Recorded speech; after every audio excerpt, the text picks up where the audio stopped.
اللہ کے رسول حضرت محمد مصطفیٰ صلی اللہ علیہ وآلہ وسلم بار بار امام حسین کو بلند کر کے دنیا کو یہ بتاتے تھے کہ یہ حسین مجھ سے ہے اور میں اس حسین سے۔ اے لوگو، اگر اس حسین پہ کوئی مشکل وقت آ جائے اور یہ تم سے مدد طلب کرے تو اس کا ساتھ دینا، کیونکہ یہ جنت کے جوانوں کا سردار ہے، میرا خون ہے، میری اولاد ہے۔ لیکن افسوس، ابھی رسول اللہ کی رحلت کو تھوڑا وقت ہی گزرا تھا کہ کربلا کے میدان میں ایک طرف 9 لاکھ کا مجمع تھا تو دوسری طرف وہ حسین جس کو اللہ کے رسول اپنے کندھوں پہ سوار کرتے تھے۔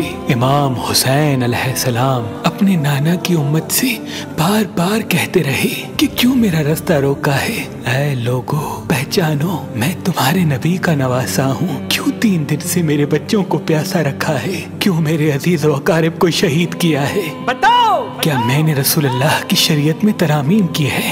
کسی انسان کا حق کھایا ہے؟ کسی انسان پہ ظلم کیا ہے؟ اتنے میں فوج یزید ایک آواز میں کہنے لگی، اے حسین، ہم سب تجھے تیرے بابا علی کے بغض میں قتل کر رہے ہیں تاکہ یزید ہماری جھولیاں دولت سے بھر دے۔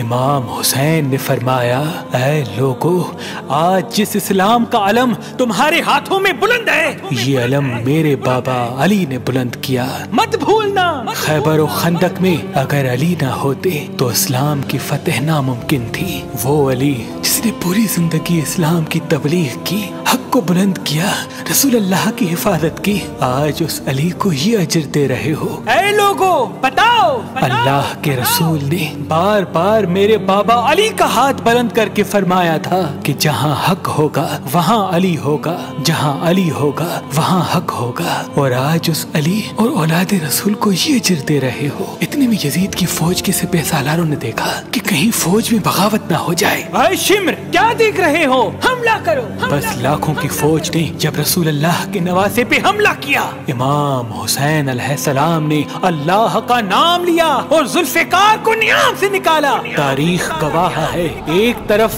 لاکھوں کا مجمع اور ایک طرف 3 دن کا بھوکا پیاسا حسین ابن علی۔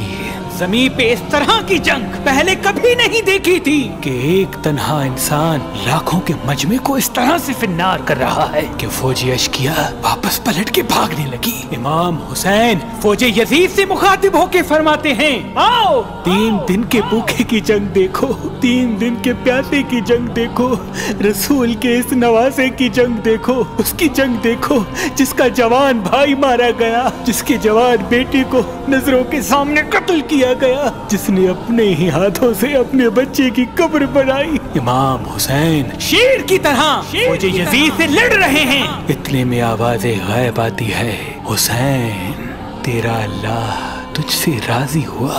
بس اس صدا کا سننا تھا، امام حسین علیہ السلام نے اپنی ذوالفقار کو تھام لیا۔ اتنی میں عمر بن سعد کہتا ہے، شمر، کیا دیکھ رہے ہو؟ یہ علی کا شیر ہے، اس کو مات دینا ناممکن ہے، جاؤ خیموں کو آگ لگا دو۔ بس کچھ ظالموں نے بیبیوں کے خیموں کو آگ لگا دی اور کچھ امام حسین کو دور سے تیر مارنے لگے۔ امام حسین کبھی بیبیوں کے خیموں کی طرف بڑھتے ہیں، کبھی فوج کی طرف جاتے ہیں۔ عمر بن سعد اور شمر نے فوج کو 4 حصوں میں تقسیم کر دیا اور یہ کہا کہ کوئی بھی حسین کے قریب نہ جائے، جس کے پاس جو چیز ہے وہ دور سے حسین کو مارے۔ جس کے پاس نیزہ تھا اس نے نیزہ مارا، جس کے پاس تیر تھے وہ تیر مارتا رہا، جس کے پاس برچیاں تھی وہ برچیاں مارنے لگا۔ تاریخ نے لکھا جس کے پاس مارنے کے لیے کچھ نہ تھا وہ کربلا کی کرب زمین سے مٹی اٹھا کے امام حسین کی طرف پھینکتا رہا۔ امام حسین کے جسم مبارک پہ ہزاروں زخم لگتے رہے،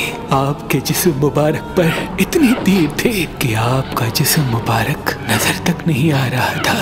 بس جیسے ہی نواسا رسول گھوڑے کی سین سے زمین پہ آتے ہیں، فوج یزید جھومنا شروع کر دیتی ہے، لیکن اتنے میں وہ گھوڑا جس پہ آپ سواری کیا کرتے تھے وہ امام حسین کے چاروں طرف گھومنا شروع کر دیتا ہے تاکہ ان تیروں سے میں اپنے آقا حسین کو بچا لوں۔ وہ گھوڑا دوڑ ہی رہا تھا۔